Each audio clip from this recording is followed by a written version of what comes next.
and welcome to the roads of the beautiful Ardennes in Belgium. This is the Fleche Wallonne, a race of 200 kilometres. There's only one high spot that everybody talks about, and that is the Wall of Huy, where the riders finish on top of this brute of a climb and also have to pass over it twice before they even finish the race. We've been over the climb once. I'm joined by Paul Schoen alongside me, and Paul is an 18-man breakaway, unusually so, has got away first time up the climb.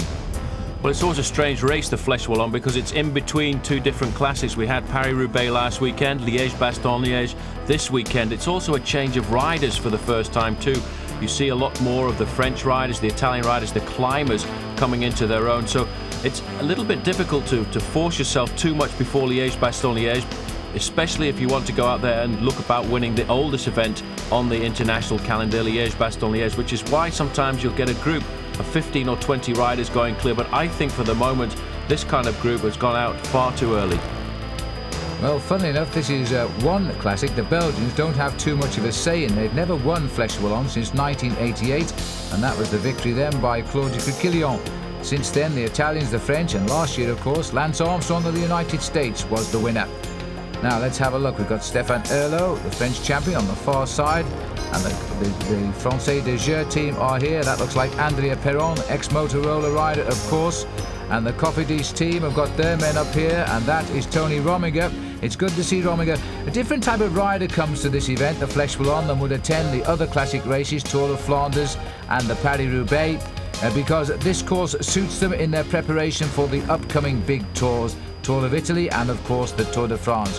Michael Bogart is up here too and there's Bjarne Riis in the Danish Championship jersey. So it's a strong move, but the big peloton moving equally as quickly just now, and maybe 18 riders is probably a little bit too unruly to stay away right down to the finish. There's a few small foothills before they get back round to Huy and then up the climb again.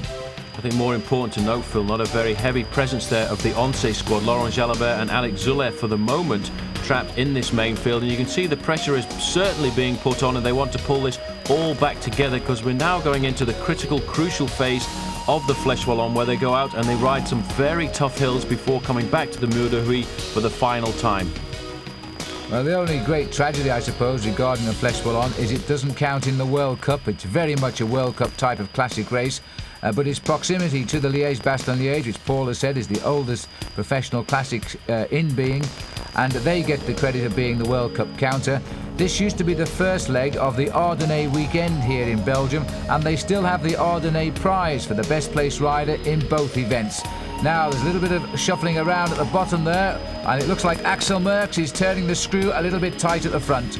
Well, Axel's going to be very happy because I'm sure Papa is alongside in that red car at the moment watching the race. He normally takes out a day from his heavy schedule to follow Axel whenever he races in Belgium, and this, in fact, the Fleche Wallonne is the race where Axel first rode his best ever, I think, one-day classic. He attacked consistently to prove that he was able to really compete at the highest international level, and then he continued that ascending form last year when he finished 7th in Liège-Bastogne-Liège. But now we get a chance to see riders like Claudio Chiappucci coming into his own. These are the kind of races that he can certainly perform well in.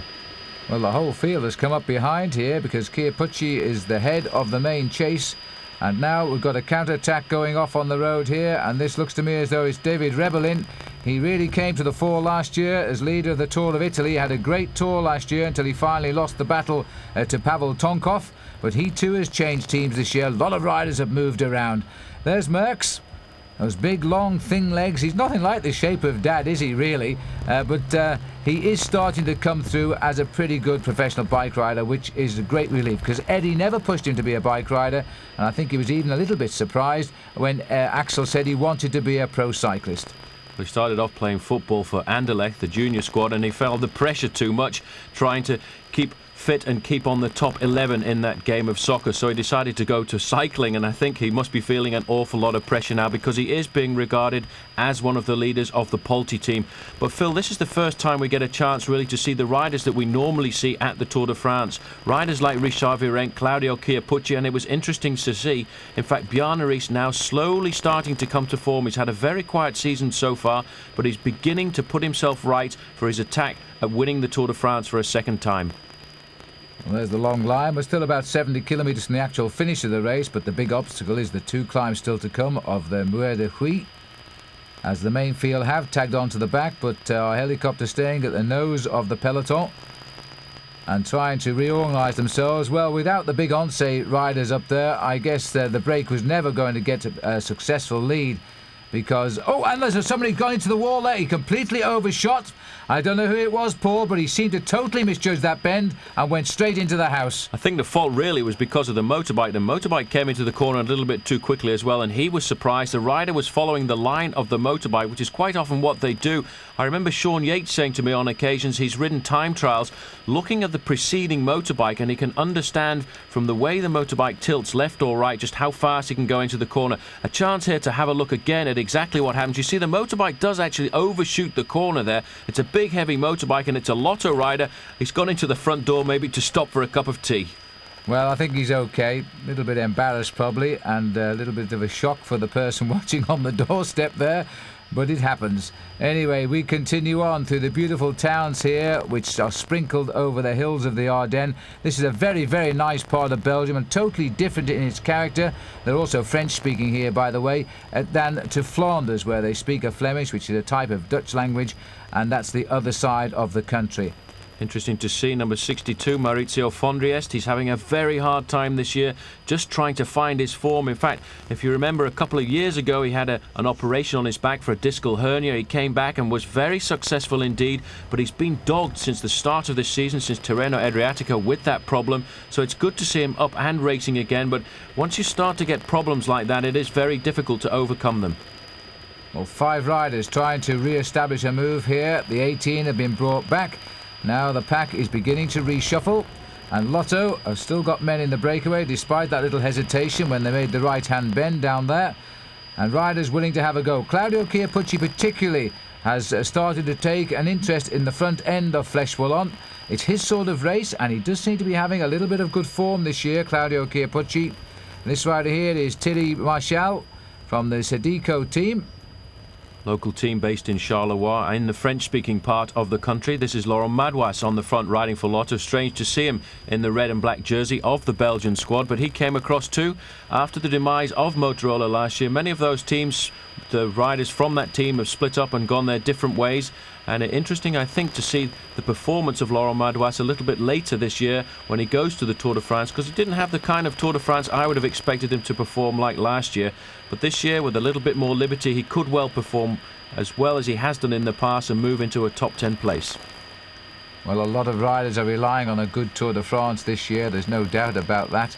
There's been a lot of movement among the teams, and in fact the riders now are trying to stretch this race as they start the long climb here. There's plenty of these little climbs, and they're usually on good roads. There's not many roads with cobblestones down here, but the climbs are quite steep, and the riders, especially in the professional peloton, really attack them at a great speed. This is the back of the field here that we're looking at now, and rider on the left of our picture, Bjarne Riis, is just looking after his form and bringing himself onto form, he hopes, rather nicely. And there's a little attack going away here at the moment as the riders now start to move on. This is Alessandro Bartolini from the MG team. He sits pretty far forward, right on the nose of his saddle there, as he tries to pull the best out of those legs on the climb. Well, these riders all looking for a great performance. This is the time when you have to try and attack to break everything up. That's Laurent Jalabert in the yellow jersey of Once. So things starting to become a little bit more serious now. Jalabert moving to the front to take control. You can see the way he sits very firmly on his saddle there, using a huge gear, and now a lot more of those yellow jerseys of Once moving to the front. That looks a little bit like the shape of Alex Zula moving up there as well. So Once starting to take a more serious interest in this Fleche Wallonne. And the big field is thinning out violently now as the Once start to attack. And I'm wondering if this is in fact Patrick Jonker who's trying to go clear here. We'll get a closer look at him in a minute, but Jonker is a rider in the Once colours who is trying very hard. In fact, I think it's Jalabert who's going. Jalabert going clear there. In fact, the man at the front who's launching that attack looks to me more like Luc Leblanc, the Frenchman. So it's going to be a French day today because Leblanc waited for the field to come all back together there. And there's always been a little bit of rivalry between Leblanc, Jalabert and Richard Virenque, all looking to make themselves the top Frenchmen. But they're all a different style of rider. But Leblanc, when it comes to these short, explosive climbs, can certainly open up a gap. And these riders have moved quite insignificantly away from the rest of the main field. Well, Jalabert's taken his time in coming. It is the little dancing figure of the former world champion, Luc Leblanc. We've got Alex Zülle coming up at the front as well now. Alex also has great form. It is a strange, really, the way that the two top riders in the world are both riding for Oncé, and these keep switching around as the world's #1 best placed rider. Alex Zülle getting the first major stage race win of his career last year when he landed the Tour of Spain, and then he went on to become a world champion as well, and so Alex Zülle is beginning to be something special now. He came to the Tour de France a few years ago now in the early 90s and celebrated his birthday in the yellow jersey, and then promptly retired on the rest day, as he always planned to do, to wait till he was a little bit stronger before he would go the full distance in the Tour. And since then, as we all know, he's had a fine second place in that race. Well, he's had a great start to the season so far too, with 2 victories under his belt. One of those, the overall victory in the Tour of the Basque-Land, the Pays Basque. So obviously in great shape, looking for a good performance in the Ardennes Classics. There is a special competition here between the 2 events, the Fleche Wallonne and Liège-Bastogne-Liège. It's called the Weekend Ardennaise, and in fact Lance Armstrong ran out the winner in that competition last year. It looks again as if Jalabert has decided to take the race by the horns, and he's going to the front, putting the pressure on. He has the power to open up the gaps here, but he's chased quite vigorously by one of the Asics rider. Looks very much like the shape of Claudio Chiappucci. So the devil is seeking out Laurent Jalabert. Jalabert just still not forcing himself all of the way here. He's just tapping along, waiting to see who comes up and joins him. He's clearly decided it's not the wisest move to go away this far from the finish. We've still got another climb in the Puy to come, and Chiappucci tried to reach him. Well, having said he's just tapping along, it looks as though the 2 behind have got themselves quite a problem in trying to reach Jalabert at the moment. May well be Enrico Zaino. It looks like Claudio Chiappucci, a very compact climbing style, but these riders know now that when Jalabert goes to the front, it's not to play around. This is a serious move by Laurent Jalabert, looking over his shoulder to see if anybody can get to his wheel. Keeps the pressure on though, out of the saddle with a huge gear in at the moment. The picture breakup is because we're going through the forested area of the Ardennes, and that's why we get a bit of breakup with the link, the microwave link from the helicopter down to the motorbike there. You can see riding alongside Laurent Jalabert at the moment. Jalabert at the moment seems to be going away on his own. And Laurent Jalabert constantly looking over his shoulder as 2 riders try to hunt him down. And slowly but surely they're doing just that. We're going to get 3 riders together here. Pretty narrow stretch of road as we're right deep into the countryside of the Ardennes just at this moment. We come back into the industrial area around about Puy very shortly. The main field behind, what's left of it, and it's only the strongest surviving this race today. It is a very quick race indeed, and the main field have not really been in this race because it's been splitting up very early on. Jalabert making it pretty hard for everybody in and out of the saddle. And I think, in fact, it is Enrico Zaino who's trying to come across. He was 6th in this race last year and runner-up in the Giro d'Italia. That'll be at the forefront of his mind for when that starts in May. It's amazing the power that Jalabert has here. He knows that he's just got to keep the pressure on till he gets to the top of this climb and hope that the other riders who are coming across behind him will crack, because nobody's in his slipstream. The motorbikes carrying the cameraman, trying to get out of the way so they don't have any effect on the course. And in fact, Luc Leblanc is coming across here. That's remarkable. One Frenchman chasing another. Leblanc, I think, after a lot of bad luck through his season, looking for a good end to his career. He may well have just 1 more year left in his legs. There is Enrico Zaino riding for Asics on the same team as Claudio Chiappucci coming across. But the main field, or what's left of it, is not very far behind these riders, and they must surely start to organise themselves to pull it all back together. So 3 pretty strong riders have got themselves together now. Leblanc is one of the best racing cyclists, and I mean that because he loves to just get on his bike and race and cause pain to everybody around him. He's a real aggressive rider, Luc Leblanc, and it's unusual to see a Frenchman settling in on an Italian team, and I suppose we could say it's unusual in the case of Jalabert to see a Frenchman settling in on a Spanish team. But that's the way the world is now with cycling, and these two riders racing for teams from the countries different to the one in which they live. And in fact, Paul, those two that have come up has caused this slowing down at the front, and it's caused a little bit of a spur behind, because it looks as though that group of around about 15-16 riders just getting off the front of the next group is coming up pretty fast. And the whole of the field is not too far behind either. It looks like it's the Batik Del Monte new squad which has taken over the former Gearwees team, trying to chase at the front, but there's no organised chase. There's Bjarne Riis in the jersey there, the red one with the white cross on it. And now the man deciding that he wants to bring back all of the Frenchmen, Richard Virenque. So a Frenchman chasing two other Frenchmen. It's quite strange to see in the world of international cycling, but there's a great rivalry between these top French cyclists. And particularly so between Virenque and Jalabert. And Virenque has often been the cause of the downfall of Laurent by causing the reaction, and it looks as though he may have done it just once more time here, because he's bringing the field back. Alex Zula is still poised in the wing to possibly attack on the capture of these three riders. And Bjarne Riis is showing us his first real sign of form this year, the man who has vowed he will win the Tour de France again this summer, having become the first Danish rider to get the Tour de France last year. And we've seen already Rolf Sørensen, the first Dane to win the Tour of Flanders this year. The Danes are having a marvellous period in cycling. It's become a major sport in their country. It's now their number one sport, and wherever they race in Denmark, there are literally tens of thousands of spectators.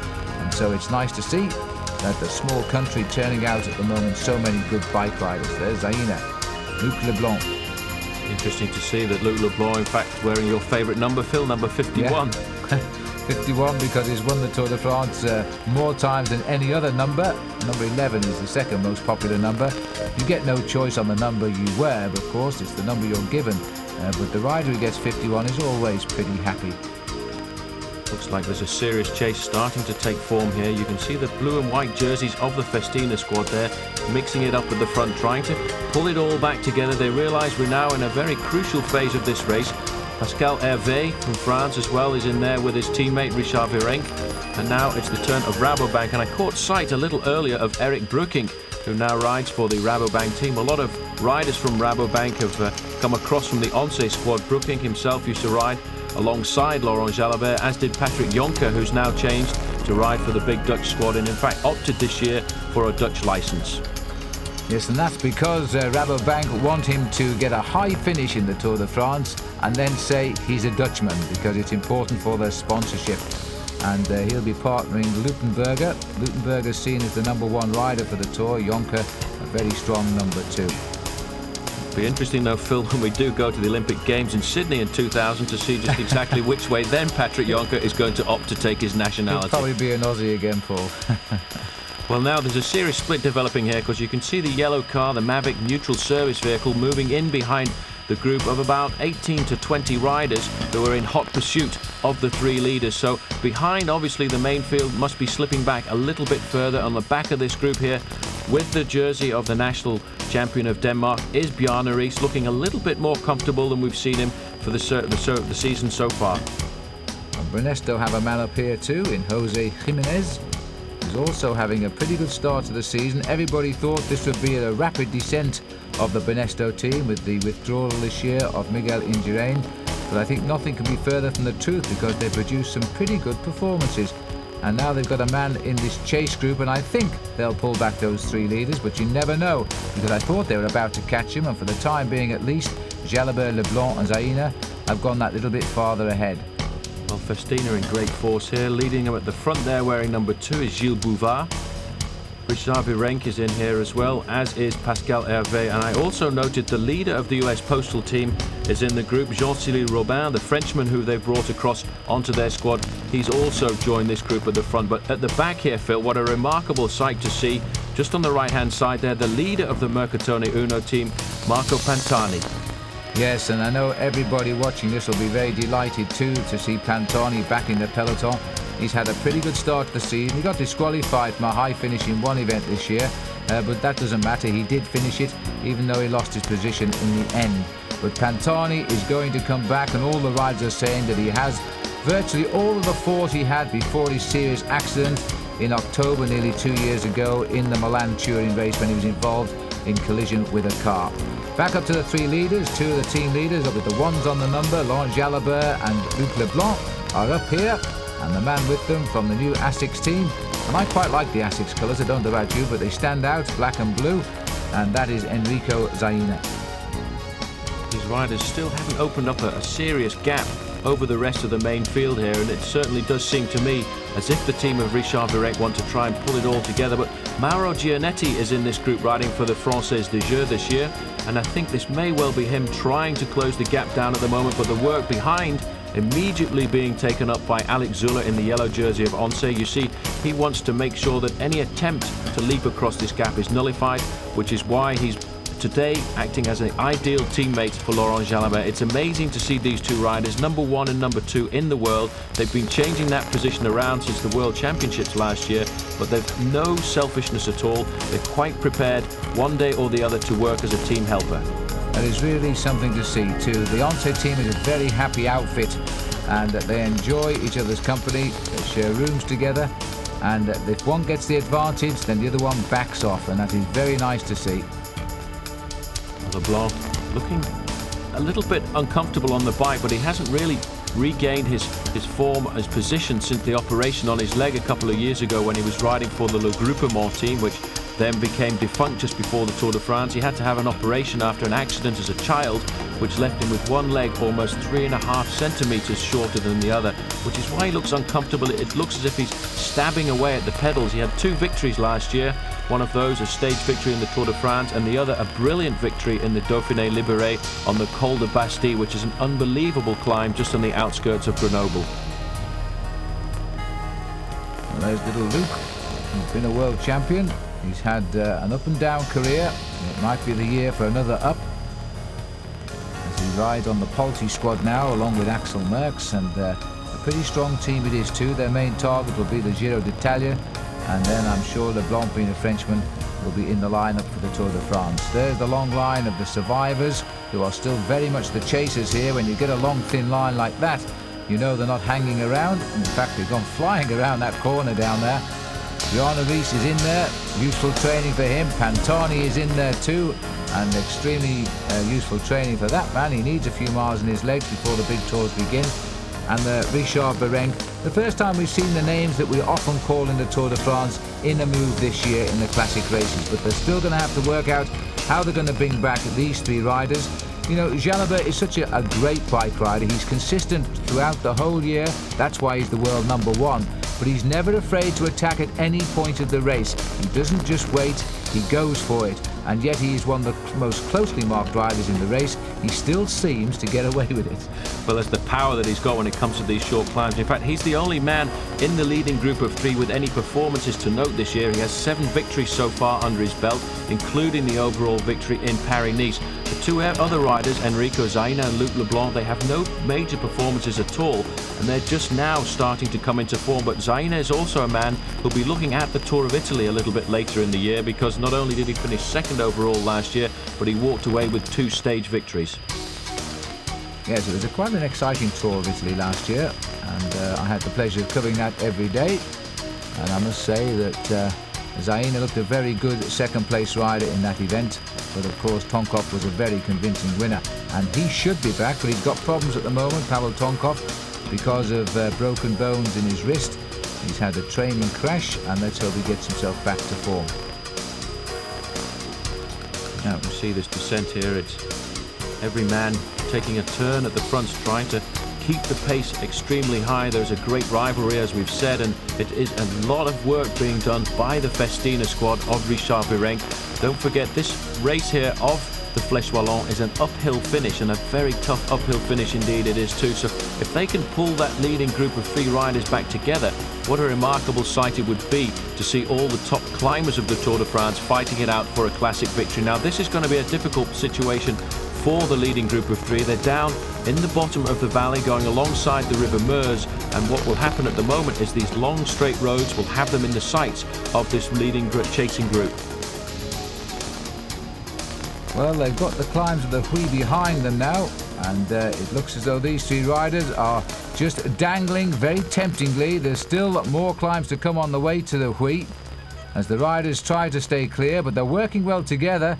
But Zaina, well, I just don't see him making it all the way to the finish. He's not that strong, I don't think. LeBlanc will never give up. This man will just grit his teeth and hook his braces onto the back of the bike in front and will stay there. He is such a courageous fighter. Zaina does look a lot like Claudio Chiappucci when you see him there with the helmet and the glasses on, but just take a chance here to look at the style of Luc Leblanc and how he seems to be cross-legged on the bicycle. He's twisted a little bit because of that operation on his bike, but he still has now managed to get an awful lot of power back into his body, and he is a courageous rider, and he certainly won't let Laurent Jalabert blow him off the wheel, and he'll fight his way all the way to the finish, I'm sure of that. 2 Frenchmen, 1 Italian. And the teams represented are Italian and Spanish. And all of the motorcycles are coming round the leaders now. They want the shots of the day because at last they're seeing the real stars of world cycling getting themselves out front, but not convincingly out front. And our camera's not showing us too much of the chase behind, but there are some big names back there. It's a question of whether they can sort themselves out. Now, we've still got the climb of the Ben Ahin to come. And that is a short springboard. Then there's the charge down into the finish in Huy and the climb out of the town onto the finishing climb itself. There's the gap. There's still time for this gap to be closed. And there's still a lot of riders down there. Whether that's an advantage or not, I'm not so sure, Paul, because you often get riders not working together in such a big chase. It seems to me that most of the work is being done by Festina, but they are doing a great job because that group of riders was in a very long straight line. What these riders face now, as you've said, is the Côte de Ben Ahin, and that is situated just 10 kilometres to the finish. So what they've got to try and do is survive along this valley road, because once they get to the top of Ben Ahin, it's a downhill finish right the way down into the town of Huy, which then will give them about 7 kilometres from the finish line. And this looks like Zaina going through on the outside. The face of Luc Leblanc, he looks pretty good at the moment. Now we've cut back here to, I think it's a chase, and Michele Copilillo. He's come away from that group, which contains Alex Zula, Ginetti, Chiappucci, Berzin, Pantani, Zeeberg. Quite a lot of big names back there, Bjarne Riis. But it looks as though he's trying to put matters to rights, and that is also Laurent Dufaux, who had such a great Tour de France last year, and Gilles Bouvard. The Festina are taking this one pretty seriously today. Well, he's obviously thinking about moving it a little bit closer for Michele Bartoli. There is Alex Zula from the Once squad there. He's keeping a very close eye on affairs, and he's followed there by Rafael Diaz Justo. Another very good rider, as we get a chance now to see the River Meuse, which takes it all the way up to the town of Maastricht, where it becomes the Maas. Same river, different language. All because of a little border, a line on the map. Indeed. Bjarne Riis sat there seemingly training for the day, and Riis has had no big performances this year yet, but he's following his own training schedule, and it looks as though his form is coming exactly as he wants it to. He's in the first group on the road behind this trio of leaders here. Zaina having a little sly glance just to check out where they are. We're looking there at the legs too of the Telecom rider, Bjarne Riis. Well, I wonder how long he's going to keep that Danish champion's jersey, because he's had a couple of years in it now, and he's very much the best bike rider in Denmark at the minute. Riders here now on the slopes, I think, of the Ben Ahin, or maybe there's just a small climb beforehand. But Jalabert, once they get to the uphill section of this breakaway, decides that he's the man who has the power, so he just goes there, doesn't ask for help from anybody at all, gets that big gear of his in, and then swings across as we speak and says, "Come on, Luke, you're the lucky one." Well, I'm not too sure about that, Paul, because they're really under pressure here to keep this break away, as Zaina rather reluctantly goes through second wheel, and even less reluctant, I would think, to take up the race lead. He looks to be the weak link to me, Enrico. But even so, he's a good rider, as we know that, and he climbs pretty well too. These are strange little hills, though, here in the Ardennes. They're not like the long climbs of the Tour de France or the Tour of Italy. They're short, they're sharp, and they are pretty steep, and they really hurt the legs. This was a course that Stephen Roach used to love riding. Well, it's strange because despite the fact all three of these riders seem to have been doing an awful lot of work in the group, they've never stretched their lead out very much more than 30 seconds. Jalabert lets the other two go to the front just to see what the situation is like, and once he feels that they're not going fast enough, moves to the front and accelerates again. Well, this acceleration, I think, has hurt everybody, because I don't see Zaina gone. That acceleration has taken Zaina away here on the Côte de Ben Ahin. And in fact, I think that's what Jalabert was trying to set up. That's why he manoeuvred them both through, and then he's gone through with a very rapid acceleration. Now, Luc Leblanc seems to have recovered, but look, right down there, I couldn't see him. Well, he really got blown out there in every sense of the term. That's quite remarkable. He didn't look that bad to me, but you know, when Laurent Jalabert opens up the speed, it's very difficult to stay there. Now, what's happening now is a little bit of a psychological move here, because Jalabert thought he could ride away, I think, probably from both of them, which is why Luc Leblanc has come to the front to say, OK, you've got rid of Zaina, but I'm not too bad. You're going to have to try a lot harder than that if you want to drop me. And he'll go to the front and he'll try and settle into a pace that is comfortable enough for himself, but he'll be waiting all the time for another attack from Laurent Jalabert, who looks very comfortable, Phil. The power of this man is quite remarkable over these Ardennes climbs. Well, Luc Leblanc is going to be a much tougher nut to crack here, and Jalabert knows it. He's not going to object if Leblanc wants to set up the pace, but now he's going to go through and give him another minor acceleration. And Leblanc, in fact, he also looks a little bit raggy, but then that is his style. He quite often looks as though he's under pressure when indeed he isn't. He just has this style which always gives you the impression he's sprinting for the back wheel of the rider in front.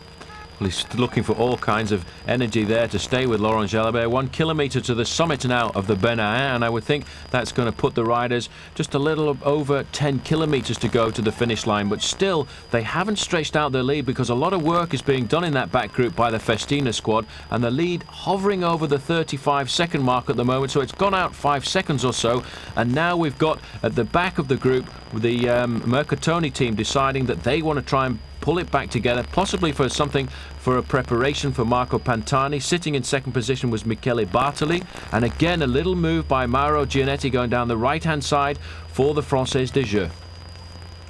Well, just like Rolf Sorensen was a professional at 20 years of age, so too is Luc Leblanc, and so he's had a long career. He's now coming up this year, be 31 years of age, Luke, and he's still riding pretty good. But this is the reaction still coming from the field, and they're going to have to sort something out pretty quickly now if they're going to do something. This really is the last chance to break up the chase and get across to the leaders. Gianetti is an excellent classic rider, knows that he must make his move pretty soon now, and he's shadowed, of course, by Alex Zula. Still, every time we come here, it looks as if Luc Leblanc is suffering to stay in the wheel there. There is Enrico Zaina, I think, about to be caught by this chasing group. A lot of work being done by the MG team. Richard Virenque taking a little bit of a back seat now as the pressure starts to go on the last slopes of this climb. I think that's Zeeberg, sorry, not Zeeberg, he's in the yellow here, just off to our left. The rider at the front is Zaina coming back, as the Lotto boys try to get across now and close it right down again. And that is Enrico Zaina, who's come back into the group. And in fact, this is a big serious effort here now to get something going to bring back those two leaders. And there is Mauro Gianetti, had a great World Championships last year. And that looks like Benoit Sauman, who is also in this breakaway here. The Frenchman who's come across to the Lotto squad, looking to try and open up the gap a little bit, try and get across there, try and split this group, which at one time was around about 18, 19 riders, but still they can't close down on the gap of the two leaders. And if we look down the road there, you can see it is still hovering at the 30-second mark, Phil. They really can't make very much impression at all. But what's happening behind now, in fact, is that group is starting to splinter. And that is Beat Zeeberg in the yellow, who's trying to go away. I got the feeling he was here to try and set up the finish, you know, for Marco Pantani, because it's certainly the finish for Pantani. He has that great acceleration on steep climbs, and if he can get up there with this group, then he should be able to do something in the sprint. But just now, there's no real organisation here now. It's everybody doing a hard turn on the front, and then there's a hesitation, and that's why Zula's in there trying to break up the reaction, and hoping that eventually they'll all calm down and let these two get on with it, because I'm quite sure that Alex will be confident now that Laurent Jalabert can take over at the finish and beat Luc Leblanc. Well, I'm not so sure, but I'm sure that these two know the answer to that right now. Well, what's happening now is they've got to put as much effort as they can into getting to the bottom of the climb, because there's still quite a long way to go, and there is a chance, as always, that that group can come back. It's an interesting position, though, as always, for Luc Leblanc. You can see that left leg of his. He kicks it out a little bit. It's really difficult for him. He had an awful hard time trying to get over that accident that he had as a child, and then the operation back in 1994. And to come back and be competitive after all of those problems really is quite remarkable. Completely different style, though, when you compare it to that of Laurent Jalabert, who looks quite perfect. And as always, he reminds me of a Sean Kelly, the strength that Kelly had in this kind of classic. He sits very firmly on the bike, the top part of his body hardly moving at all. When he does get out of the saddle, the power just coming out of his thighs. Yes, I know that Lance Armstrong doesn't like being compared with Greg LeMond, but I don't think Jalabert has any objection to being compared with Sean Kelly. They do seem to have very similar careers, and Jalabert once said if he can do half as much as Sean Kelly did, he'd be very happy. But he's well on his way to doing that. And don't forget, this year too, he's also had a nasty tumble at the finish of the Milan-San Remo Classic, and that brought back memories of his nasty crash a couple of years ago in the Tour de France at Armentières. And it doesn't seem to have affected his nerve at all, Paul. He's still riding as good as ever. Oh, certainly. There we got a chance there to glimpse Eric Brooking and one or two of the other riders in this group. So the group has come back together despite all of those attacks. And now I could see there, sitting on the back, Marco Pantani, and just dropping back, you can see the yellow jersey of Beat Saberg. He's looking to see what the situation is with his leader. He'll try and pull it back together, because if they come together at the bottom of this climb, with the form that Marco Pantani showed in the Tour of Murcia, he could in fact win a sprint at the top of a climb like the Mur de Huy. Well, these two have really taken this race to everybody else today, but they've never got away from them, so they'll have to show a great degree of composure and indeed strength as Leblanc continues to share the work here with Laurent Jalabert. Leblanc comes from the Limoges area of France, he's a Limousin, and that's the same area where the great Frenchman Raymond Poulidor came from, the eternal second in the Tour de France. He never even got to wear the yellow jersey in that great race. He always found somebody, usually by the name of Jacques Anquetil, that spoilt a brilliant career and many wins in the big Tour. Anyway, Limousin, Leblanc is going well. You know, he didn't get a win. He turned pro back in 1987, but he never won a race till he joined the team of Cyril Guimard in 1990, and in that season he picked up 4 wins, and he's never really looked back since as far as his form goes, although he has had some fairly rotten luck one way or another with crashes and team collapses. He's had the French national champion's jersey on his shoulders. He's had the yellow jersey at the Tour de France. He's been eliminated at the Tour de France, in fact finishing last on the stage to Alpe d'Huez as the French national champion. But over the plateau part here, we're stuck above the city of Huy before the riders are looking now for the descent down to the valley of Le Meuse, and then they will see for the last time if they're going to have a chance of pulling back those 2 riders. You can see here just what sort of pressure is being put on in that group. The gaps starting to appear all the time whenever the pressure goes on at the front, but never at all is it looking like splitting. No, they're using a good type of glue today, I think that's for sure. As we race down towards that valley now, the sun is high in the sky again. The race speed a little bit down on the speed of last year so far, when this race was won by Lance Armstrong. The average speed about 1.5 kilometres slower, but it's not any short on action, because these 2 riders cannot feel safe, because the race behind hasn't stopped, and it really is a bunch of stars behind. Riders who've all won big bike races, and yet they still can't organise themselves to bring back these 2 riders. That says a lot for the makeup of these 2 men, who also know they're taking a bit of a gamble here. Interesting to note, Phil, in that group behind, in fact, one man who's starting to make a comeback this year, Pascal Lino, riding for now Big Mat Aubervilliers, having been abroad riding for several teams, looking for some kind of form, the kind of form that gave him the yellow jersey in the Tour de France, and he's riding in the big orange and red jersey, if you can spot him when we go back to the main field afterwards. A good rider, looking again to try and come back and prove that the performances he had at the earlier part of his career were no flash in the pan, and again he can be a consistent rider when it comes to an event like the Tour de France or even the Fleche Wallonne today. You know, briefly a yellow jersey in the Tour de France when he rode for RMO, the same year that Richard Virenque came to the fore as well. And since then, Virenque has gone on to win the King of the Mountains 3 times, and he is in that chase group along with Lino today. But they haven't found the answer yet as to how they're going to pull back these 2. And a little word to each other. Well, they'll have no problem with the language at least, and I would love to know what they said just then.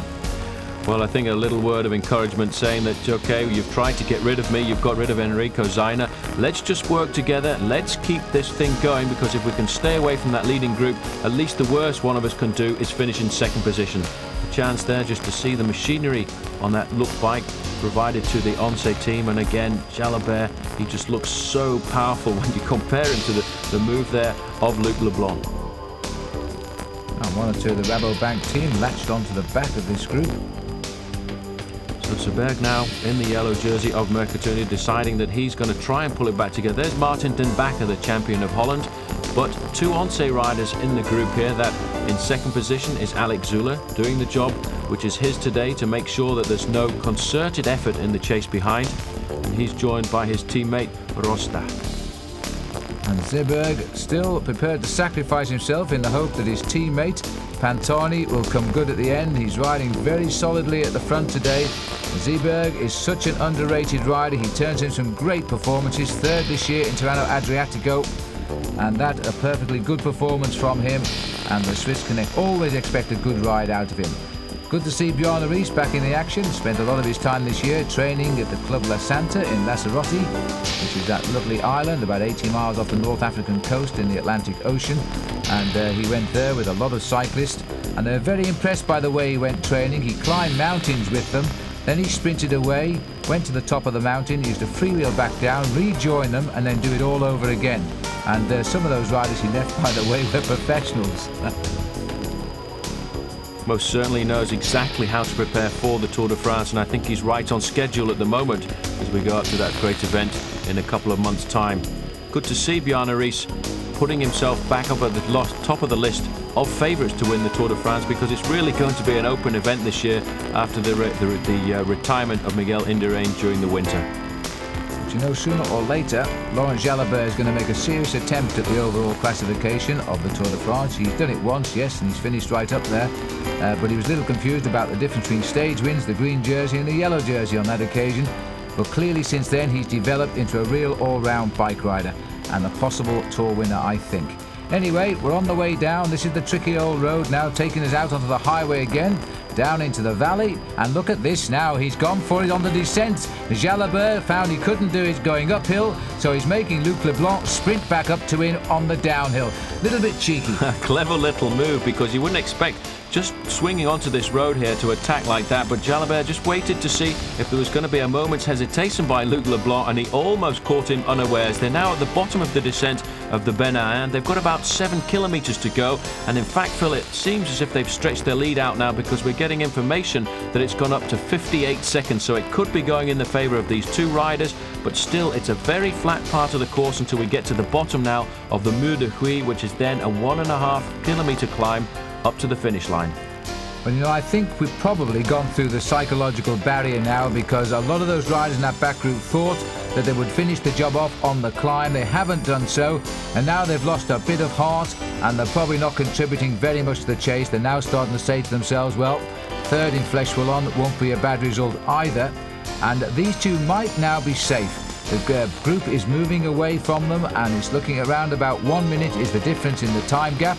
And the roads, apart from the finish now, are relatively easy, but it is a very steep climb up to the finish. Did you ride Fleche Wallonne, Paul? I did, in fact, but I didn't manage to ride all 3 ascents of the Mur de Huy. Well done, but you started, that's more than I did. Anyway, back to Luc Leblanc, the former world champion, the former French champion and stage winner in the Tour de France. 6th, by the way, in the Tour of Spain a couple of years back as well.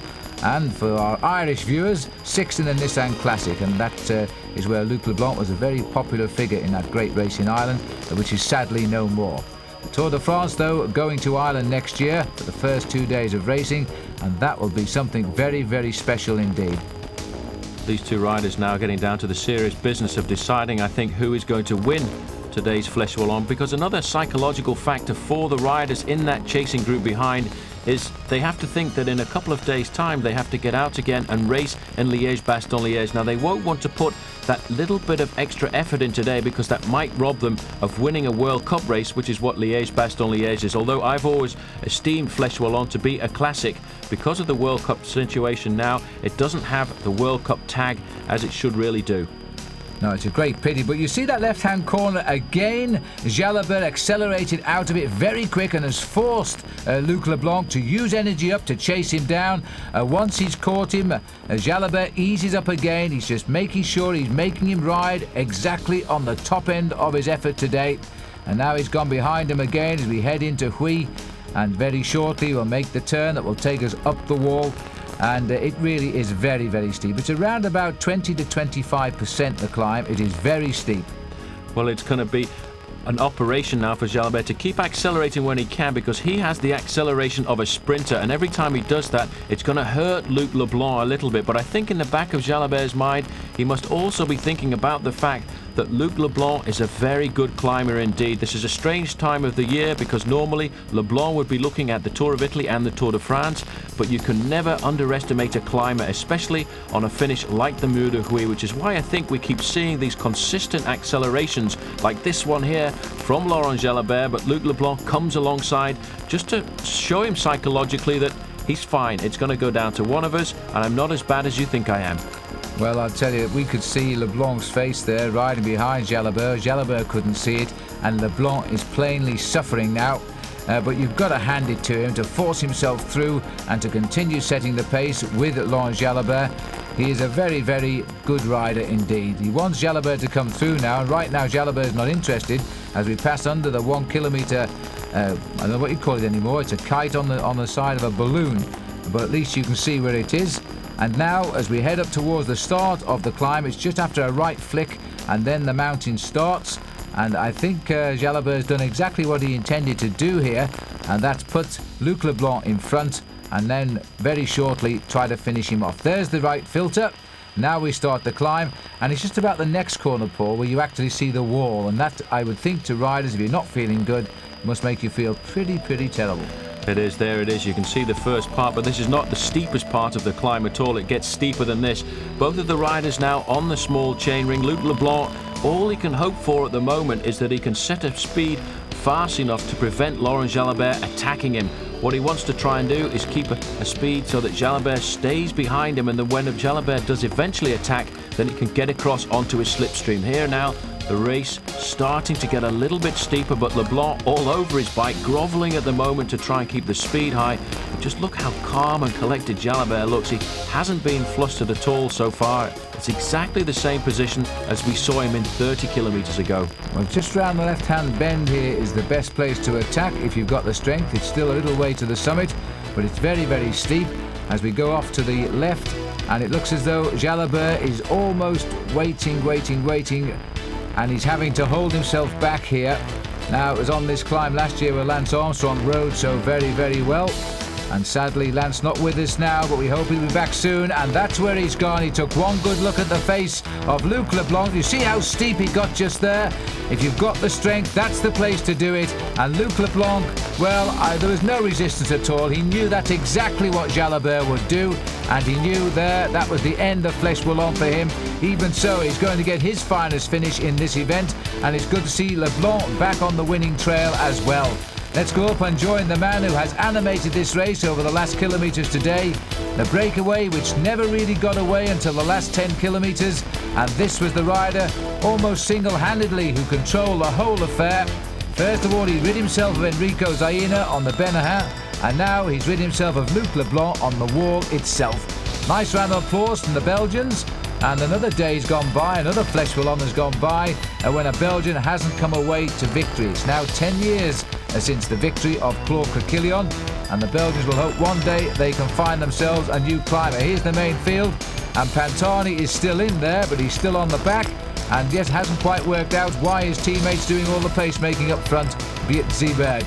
Back to the front of the race, the yellow jersey of Oncé, and Laurent Jalabert gets another major win to his career. His season continues. It's win number 8 this season alone.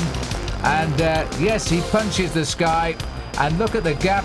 Luc Leblanc sat up there, knew second was good, and has given the best part of half a minute here to Laurent Jalabert to allow him his few moments of glory in solitude. quite a remarkable performance. The second victory he's had in this event in 2 years. He wasn't here last year after injury. Luc Leblanc, I think, will be satisfied with second place, but he could do nothing at all to challenge that attack by Laurent Jalabert on the slopes. The main group coming up now, and in fact they're being led by Alex Zuller.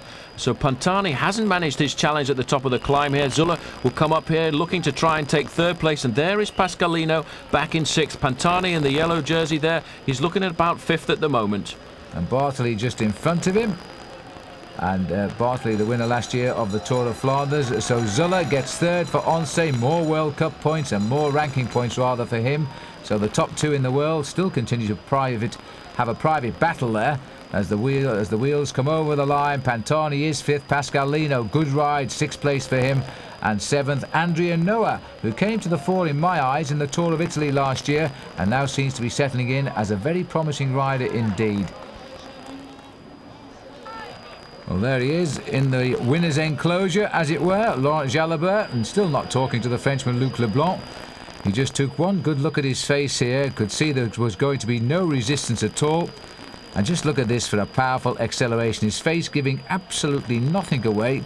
Little puffing of the cheeks as he accelerates. The camera belies the steepness of this climb at around about 25%. And it climbs all the way up to the line. There's no respite now. Leblanc just happy to be there in second place. Jalabert, being the true professional, taking no chances at all and just going to make sure that nobody was creeping up on him as he crosses the line with a two-arm salute for victory in the Fleche Wallonne. Well, he's done it before, but the latest one always feels good. Here he is now talking to a French commentator, so we're going to ask Paul Sherwin to tell us exactly what Laurent Jalabert is saying as he gets the congratulations. The thing is, he always rides well here, and it's always good preparation for Liège-Bastogne-Liège. So let's find out what he thinks. Well, it's true. At the start of this year's Fleche Wallonne, I've already won it once.